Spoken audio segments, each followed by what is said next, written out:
Assalamualaikum warahmatullahi wabarakatuh. Alhamdulillahilladzi an'amana 'alaina bi ni'matil iman wal islam wa asbahna bi ni'matihi ikhwana. Asyhadu an la ilaha illallah wa asyhadu anna Muhammadan 'abduhu wa rasuluh.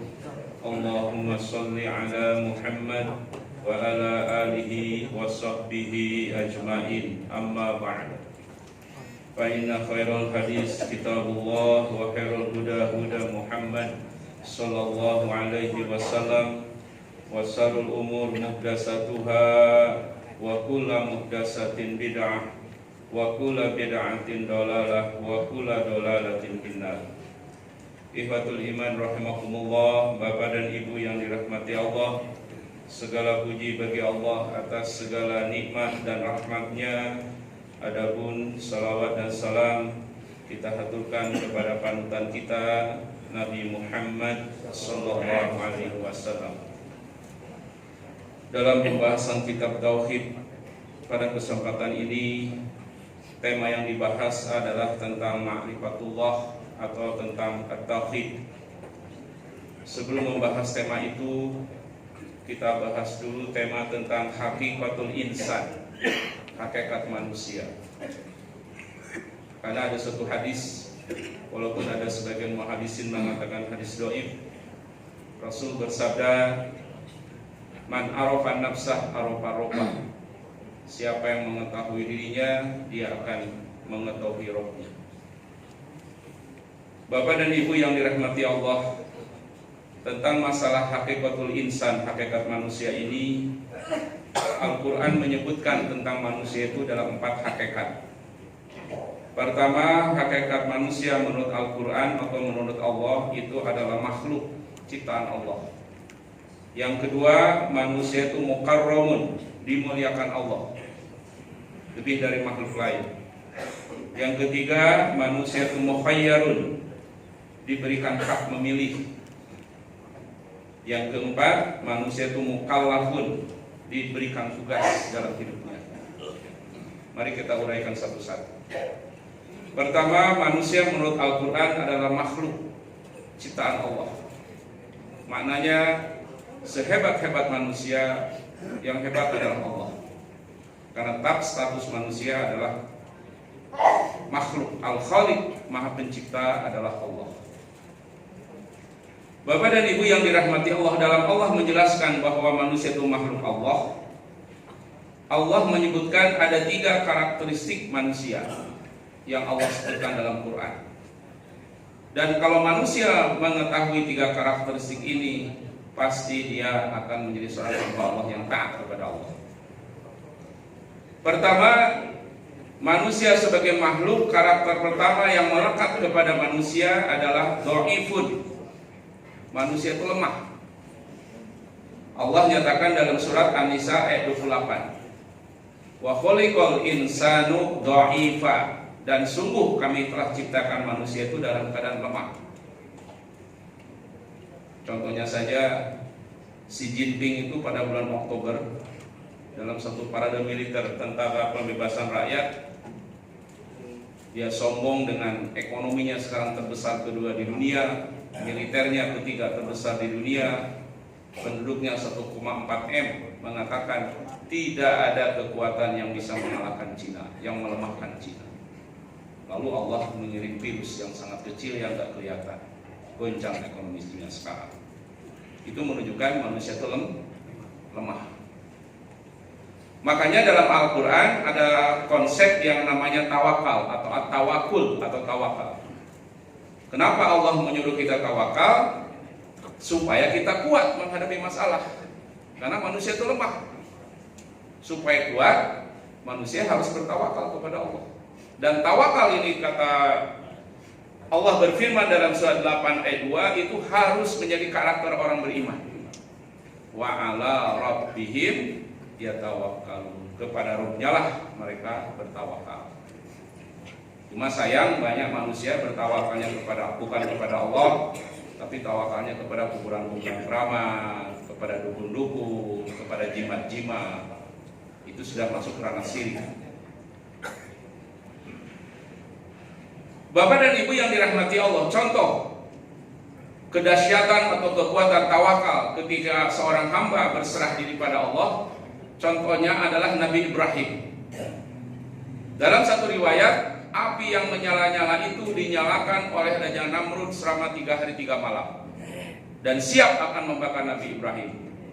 Apa kekuatan yang membuat Nabi Ibrahim tidak takut dengan api yang di depan mata itu ketika dia sudah bertawakal kepada Allah?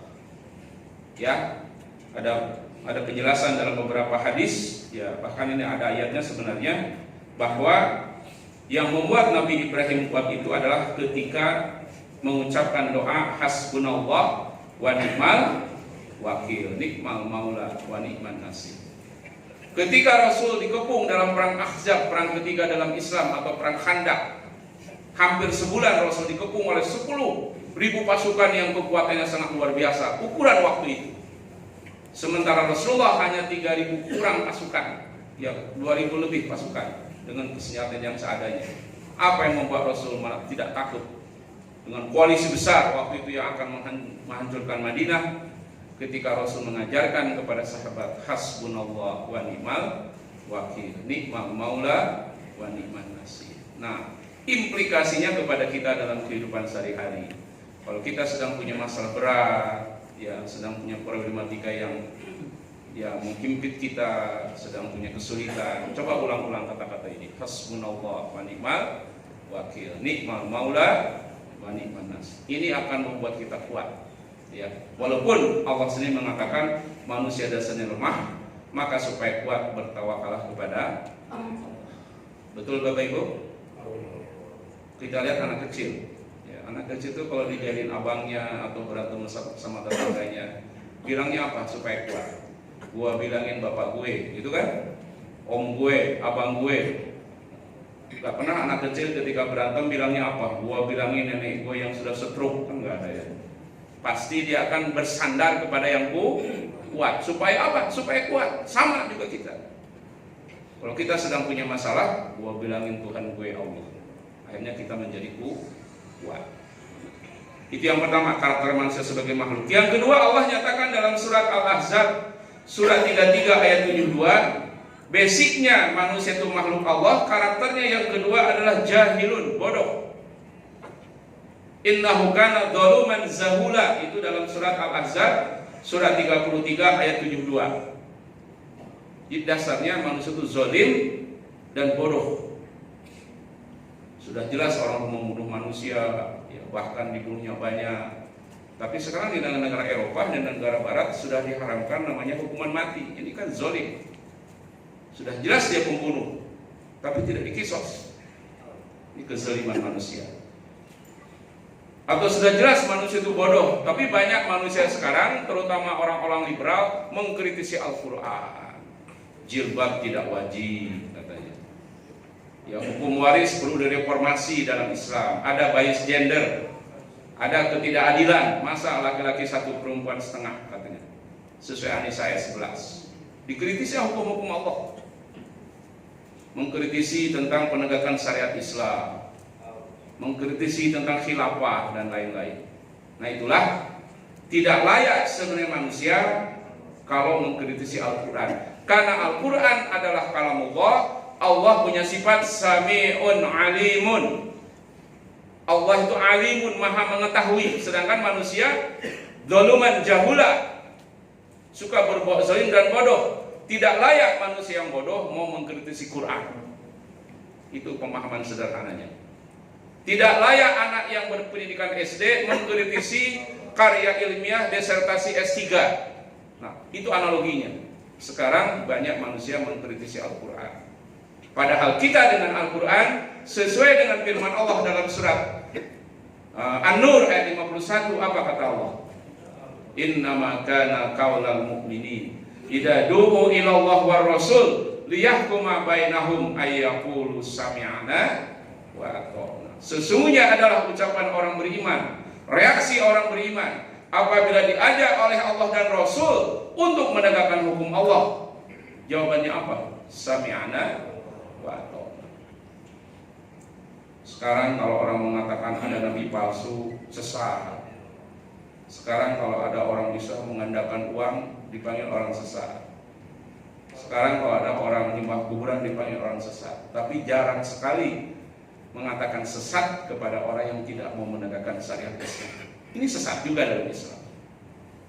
Ya ayyuhalladzina amanu kutiba alaikumul qisas fil qatla. Wahai orang-orang beriman, diwajibkan kalian menegakkan hukum qisas dalam kasus pembunuhan. Ayat ini kita masih berhalusinasi menegakkannya. Karena jarang orang mengatakan dianggap orang sesat kalau tidak mau menegakkan syariat Islam. Padahal sesat juga menurut terminologi al-aqidah as-sahihah. Jadi manusia itu bodoh, sikap manusia kepada Allah hanya sami'ana wa ata'na. Yang terakhir, manusia sebagai makhluk Allah, kata Allah manusia itu fakirun, miskin. Dalilnya ada di surat Fatir surat 35 ayat 15. Allah berfirman, ya ayuhan nas antumul fuqara ilallah. Wahai manusia, kalianlah yang butuh sama Allah. Karena kita ini miskin. Kenapa manusia dikatakan fakir atau miskin? Dalilnya diantaranya juga ada di surat Al-Baqarah ayat 284. Allah berfirman, dalam surat Al-Baqarah 284, lillahi ma fis samawati wa ma fil ardh. Milik Allah lah apa yang di langit dan apa yang ada di bumi. Jadi hakikatnya Bapak Ibu, menurut surah Al-Baqarah ayat 284, semua yang melekat pada diri kita, rumah, kendaraan, tabungan, deposito dan lain-lain, investasi, itu masih milik Allah. Mana milik kita sebenarnya? Kata Rasulullah, milik kita yang sebenarnya yang telah kita infakkan dan sedekahkan, itulah milik kita sebenarnya. Jadi suatu hari Rasulullah akan keluar rumah. Kata Rasulullah bilang ke istrinya Siti Aisyah, ya Humairah, wahai yang berpipi merah. Jadi maknanya Rasulullah itu suami yang romantis, pandai memuji istri. Masalahnya sekarang suami pelit memuji istri. Betul apa betul bapak-bapak? Kita pelit memuji istri, padahal istri itu suka dipuji suami. Betul gak Bu? Ya, istri suka dipuji suami. Rasul itu pandai memuji. Bahkan kata Rasulullah, memuji istri itu walaupun bohong gak apa-apa, untuk menyenangkannya. Bapak pulang dari kantor, istrinya keluar dari dapur habis masak, keringat bercucuran, ya umpamanya pakai dasar yang kacau, ya. Bapak bilang, oh hari ini istriku cantik sekali, itu boleh Pak. Pelan dalam hatinya kayak ondel-ondel gini gue. Boleh, memuji istri itu sunnah. Nah sekali lagi, kebanyakan laki-laki itu pelit memuji istri, termasuk yang ngomong. Usahakan nggak boleh jaim ya, kalau salah aja. Jadi ya Humairah, wahai yang berpipi merah, saya akan keluar rumah, tolong sembelih 1 ekor kambing, bagikan ke fakir miskin, kata Rasulullah dagingnya. Siangnya Rasul pulang, kata Siti Aisyah, ya Rasulullah, daging sudah dipotong, kambing sudah dipotong, dagingnya sudah dibagikan ke fakir miskin, milik kita, inilah milik kita. Nah, 1 paha kambing. Makanya ini dalil dari istinbat hukum bahwa kalau bapak ibu kurban boleh ngambil 1 paha. Nah, ini dalilnya.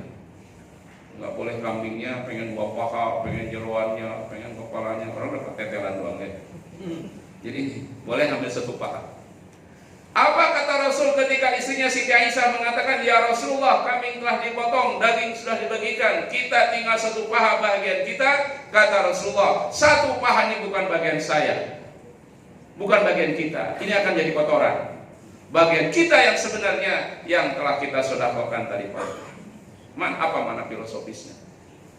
Jumhur mufassirin, jumhur muhadisin mengatakan berdasarkan surah Al-Baqarah 284, berdasarkan redaksi dari hadis ini, milik kita yang sebenarnya bukan yang kita pegang sekarang, karena kalau kita meninggal ini menjadi hak ahli waris, milik kita yang telah kita infakkan dan sedekahkan. Itulah penyesalan yang Allah gambarkan dalam surat Al-Munafikun surat 63 ayat 10. Apa penyesalan orang ketika menjelang sakaratul maut, kata Allah. Ketika orang menjelang sakaratul maut, mereka berteriak, fayaqula rabbi laula akhartani ila azalin qarib fa asaddaqa wa akum minas shalihin. Wahai Rabbku, kalau Engkau undurkan sebentar saja umurku ini, ajalku ini, barak sebentar, aku akan bersedekah dan aku akan jadi orang soleh.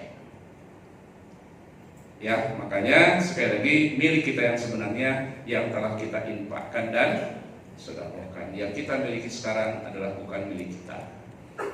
Maka sungguh aneh kalau ada orang Islam beli korek, madi, butut kasira, cap jahe, mereka hese, ya, sampili, atau sampili, ya, korek.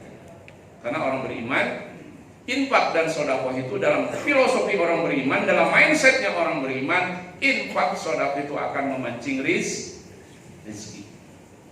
Banyak sekali padilah-padilah dari sedekah yang diterangkan oleh Rasulullah dalam sebuah hadis.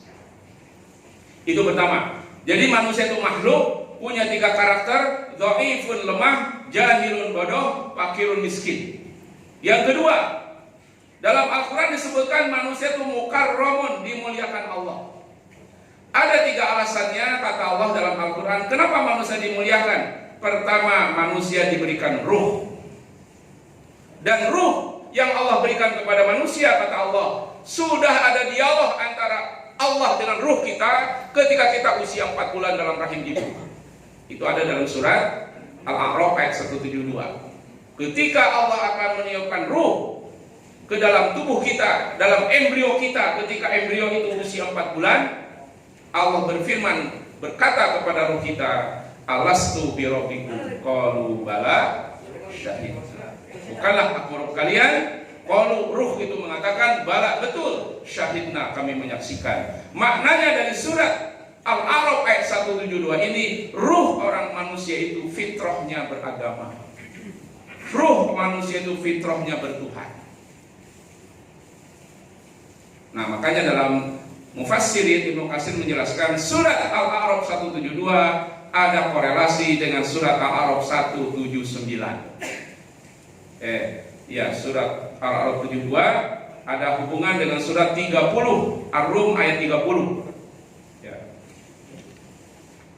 Surat Al-A'raf ayat 172 ada hubungan dengan surat Ar-Rum ayat 30. Kenapa ada hubungannya? Di surat Ar-Rum ayat 30 Allah berfirman, fa'akim wajhaka lid-dini hanifa fitratallahi fataran nasa 'alaiha. Ya, hadapkanlah wajahmu kepada agama yang hanif, yang lurus, yang fitrah, sebagai fitrah dari Allah yang Allah telah tetapkan fitrah itu atasnya. Jadi agama yang paling sesuai dengan fitrah adalah agama Islam. Manusia punya potensi ketuhanan. Potensi ini perlu dikanalisasi. Bahasa kampusnya mungkin ya. Perlu disalurkan. Ya, apa penyaluran yang benar? Itu agama Islam. Jadi Bapak Ibu yang dirahmati Allah, jangan jauh-jauh ya. Kalau kita ingin menyadari Islam itu agama yang fitrah, bandingkan saya dengan agama samawi. Jangan dulu dengan agama-agama yang non samawi. Dengan agama samawi saja kita akan menyadari Islam yang paling fitrah. Contohnya dengan agama Kristen. Dalam dogma Kristen, baik Katolik maupun Protestan sama dogmanya bahwa manusia lahir sudah membawa dosa, warisan dari Nabi Adam, Adam and Eve katanya. Manusia sudah punya dosa warisan dari Nabi Adam dan Siti Hawa, maka ketika manusia lahir itu harus dibaptis, dibersihkan. Ini kan tidak fitrah, tidak logis. Bagaimana pendekatan Islam? Kata Rasulullah, kullu mauludin yuladu alal fitrah. Setiap manusia dilahirkan dalam keadaan suci dan bersih. Islam itu fitrah. Dalam agama Yahudi umpamanya, dalam dogmanya ada dalam Talmud. Orang Yahudi punya 2 kitab suci, Taurat dan Talmud. Dalam Talmud itu ada dogma bahwa selain dari bangsa Yahudi itu goyim. Apa itu goyim? Lebih rendah dari bangkai binatang. Bagaimana pandangan Islam? Sangat fitrah. Allah menegaskan dalam surat Al-Hujurat ayat 13, inna akramakum indallahi atqakum. Yang paling mulia di antara kalian adalah orang bertakwa, bukan orang Yahudi. Maka Yahudi itu agama yang paling rasialis. Selain dari bangsa Yahudi itu pasti masuk neraka menurut mereka. Dan orang yang bukan Yahudi dari darah ibu itu gak bisa masuk ke agama Yahudi. Dia ada kasus orang Skotlandia, dia sudah jenuh dengan materialismenya, dengan keduniaannya, akhirnya belajar agama Yahudi dan dia pengen masuk agama Yahudi. Akhirnya diusir oleh rabinya dalam sinagog itu. Karena kamu tidak berdarah Yahudi, kamu ahli neraka. Akhirnya dia masuk Islam. Itulah Islam, agama yang paling fitrah. Saya dengan Ketua Majelis Ulama Bekasi, ya, orangnya udah almarhum sekarang, almarhum Kiai Sulaiman Jakawirus, pernah mengislamkan perawat Pas Rebo, ya, masuk Islam orang Hindu. Saya tanya, namanya Hidayu, berarti dengan Brahma. Hidayu, kenapa kamu masuk Islam? Pak Ustadz, saya punya teman kerja membuka surat Al-Hujurat ayat 13, bahwa dalam Islam itu inna akramakum indallahi atqakum, yang paling mulia dari sekian banyak manusia itu paling bertakwa. Maknanya Islam tidak feodalis, tidak rasialis. Sementara dalam agama saya, dalam agama Hindu, kejam Tuhannya Pak Ustaz, belum lahir manusia sudah dikasta-kasta. Makanya saya pengen masuk Islam. Diislamkan kurang lebih 6 tahun yang lalu. Kemarin saya dapat kabar dari temannya, dia sudah jadi ustazah. Jadi pas masuk Islam itu dia kuliah lagi, jurusan dakwah di Al-Fatah Cilengsi. Sekarang sudah jadi ustazah, Qurannya sudah 15 juz. Ini ngomong-ngomong, kita sejak lahir Quran udah berapa juz nih? Kayaknya kelihatan dari mukanya mau hafiz Quran semua kayaknya di sini. Hafiz surat Al-Ikhlas, termasuk yang ngomong. Kalau saya sih bukan sombong, baru 3 juz saya hafal. Juz mangga, juz rambutan, juz melon. Ya. Jadi baru masuk Islam 6 tahun yang lalu sudah 15 juz, ya, sudah jadi ustazah. Itulah kalau orang mualaf masuk Islam, kadang-kadang kita kalah, ya, kesungguhannya.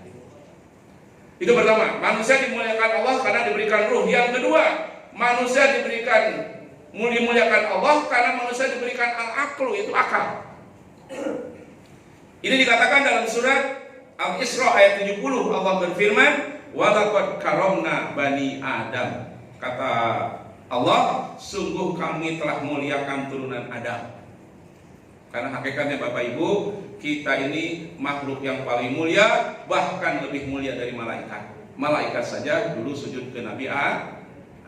Tapi anehnya, manusia yang Allah katakan walaqad karamna bani Adam, banyak manusia yang takut setan. Betul apa betul? Ini bapak-bapak lebih takut Allah apa setan?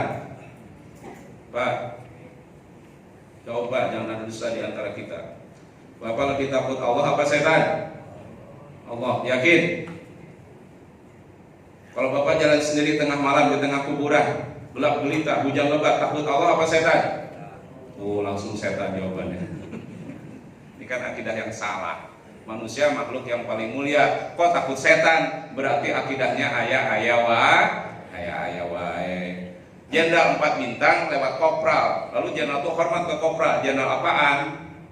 Jenderal kardus lah. Manusia makhluk yang paling mulia, kok sekarang takut sama jin, sama setan? Ini kan, ya, kesalahan akidah yang sangat fatal. Inilah warisan dari Hindu. Budaya Hindu itu menyuruh kita takut kepada setan. Malam Jumat itu malam barokah menurut Islam, Pak. Orang yang meninggal malam Jumat, siapa yang meninggal hari Jumat akan terbebas dari fitnah kubur. Tapi menurut budaya Hindu, malam Jumat malam jin gentayangan, arwah gentayangan, nyiroro kidul, nyiroro wetan, nyiroro kulon, bergentayangan. Jadi kan harusnya malam barokah dirubah oleh nenek moyang kita menjadi malam yang mengerikan. Ini adalah budaya Hindu yang masih melekat pada diri kita. Jadi ketika saya mengislamkan Hidayu tadi di Majelis Ulama Bekasi, dibilang Pak Ustadz, kok aneh banyak budaya Hindu yang orang Hindu sendiri sudah nggak melakukan, orang Islam melakukan. Saya katakan, Hidayu apa contohnya? Contohnya membawa kembang dan air ke kuburan, katanya. Itu adalah kitab Weda. Dalam Islam nggak ada, Pak. Ya, yang dibutuhkan orang meninggal itu doa. Naburin kembang, air, kata dia. Kembang biar tidak layu, selama kembang tidak layu, maka diringankan di dalam kubur. Ya kalau begitu taburin aja kembang plastik gak layu-layu dia. Bawa air biar adem, pasang aja AC paling 5 juta ya. Kadang-kadang itu perbuatan Hindu, Pak. Jadi nggak boleh sebenarnya kita masuk kubur bawa kembang, bawa air. Itu nggak ada dalilnya sama sekali. Tradisi yang sumbernya dari Hindu. Yang mengatakan tuh yang Hidayu itu yang saya Islamkan. Dan memang saya cek di Al-Quran nggak ada itu perintah membawa. Di hadis juga nggak ada bawa kembang, bawa air. Itu budaya Hindu. Ya, makanya surat 17 ayat 70 ada hubungan dengan surat Al-A'raf ayat 79. Apa hubungannya? Apa korelasinya? Kata Ibnu Katsir, manusia diberikan kelebihan akal, tapi kalau manusia tidak menggunakan akalnya untuk menyembah Allah, maka dia adalah jatuh derajatnya menjadi serendah-rendah derajat, bahkan lebih rendah dari binatang ternak. Ya, Allah berfirman dalam surat Al-A'raf ayat 179, "Walaqad dzara'na li jahannama katsiran minal jinni wal ins lahum qulubun la yafqahuna biha wa lahum a'yunun la yubsiruna biha wa lahum adhanun la yasma'una biha ulaika ka'an'am bal hum adall." Jadi manusia yang sangat tinggi derajatnya di sisi Allah, lebih dari malaikat, lebih dari makhluk lain, bisa jatuh derajatnya ke tempat yang paling rendah kalau manusia tidak menggunakan akalnya untuk memahami segala kebesaran Allah. Ini kalau bicara corona apa ya? Dulu kan orang mengimpikan dapat corona apa ya? Seorang mimpi aja gak mau ya Pak. Dulu kan corona mobil ya Pak. Kalau bicara corona dari sudut pandang Islam, itu tanda kebesaran Allah Pak.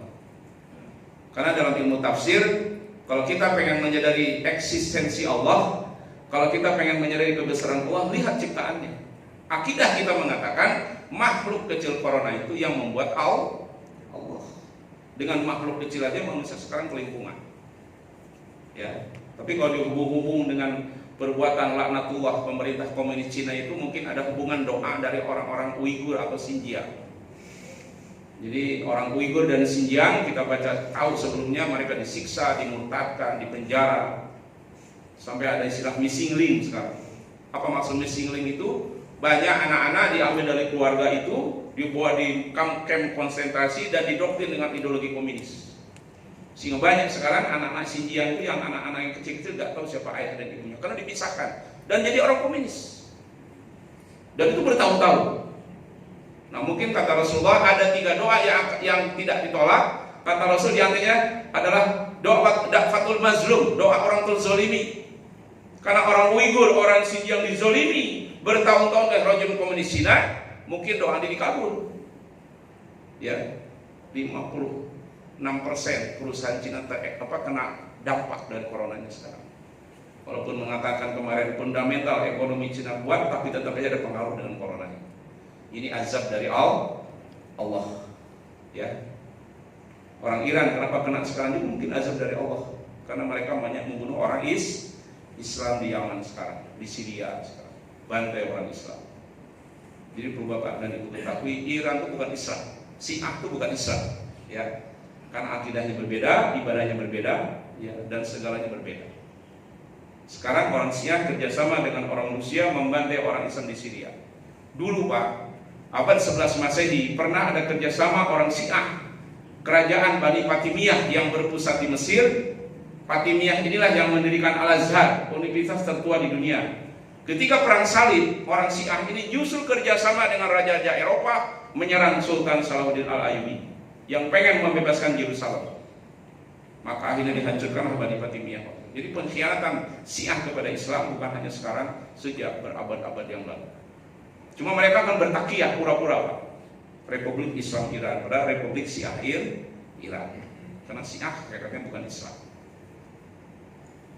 Jadi manusia akan jatuh ke tempat paling rendah kalau dia tidak menggunakan logikanya untuk memahami segala kebesaran Allah.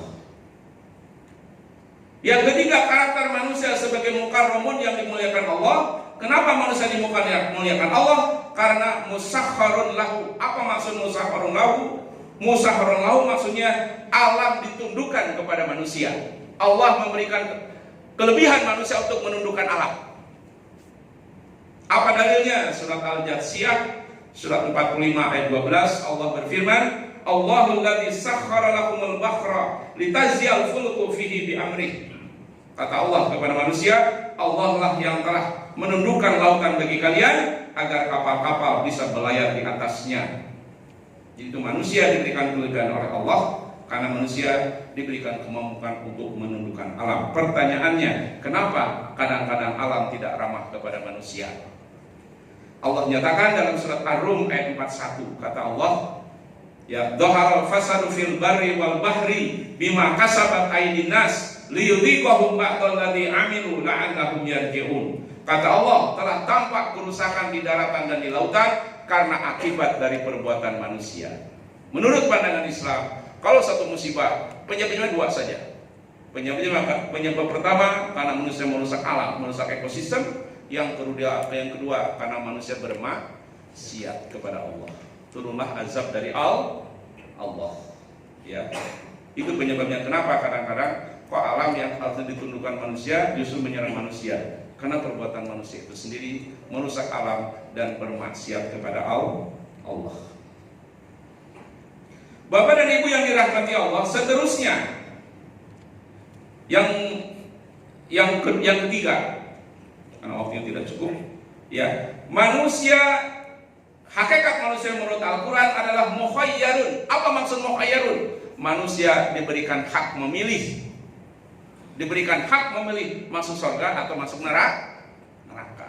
Itu ayatnya banyak, di antaranya ada di surat Al-Balad ayat 10. Allah berfirman, wa hadainahu najdain. Aku telah tunjukkan manusia dua jalan.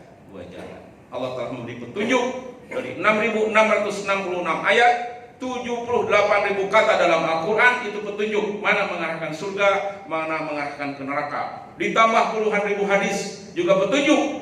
Ya mukhayyarun, mana mengarahkan ke surga, mana mengarahkan ke neraka. Ketika orang bermaksiat, itu bukan salah Allah. Ketika dia bermaksiat masih masuk neraka, berarti mukhayyarun. Itu memang manusia memilih kepada hal-hal yang menuju kepada neraka.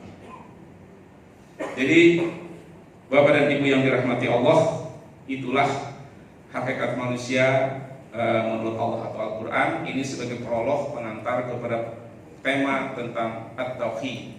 Tauhid itu dibagi tiga: uluhiyah, rububiyah, asma wa sifat. Ya, hakikatul insan adalah sebagai prolog untuk memahami hakikat bagaimana kita harus mengesahkan Allah dalam hidup ini. Saya kira itu saja yang dapat saya sampaikan. Kurang lebih saya mohon maaf. Supaya barokah pertemuan kita tutup dengan doa penutup majelis. Subhanaka Allahumma wa bihamdika asyhadu an la ilaha illa anta astaghfiruka wa atubu ilaik. Akhirul kalam. Assalamualaikum warahmatullahi wabarakatuh.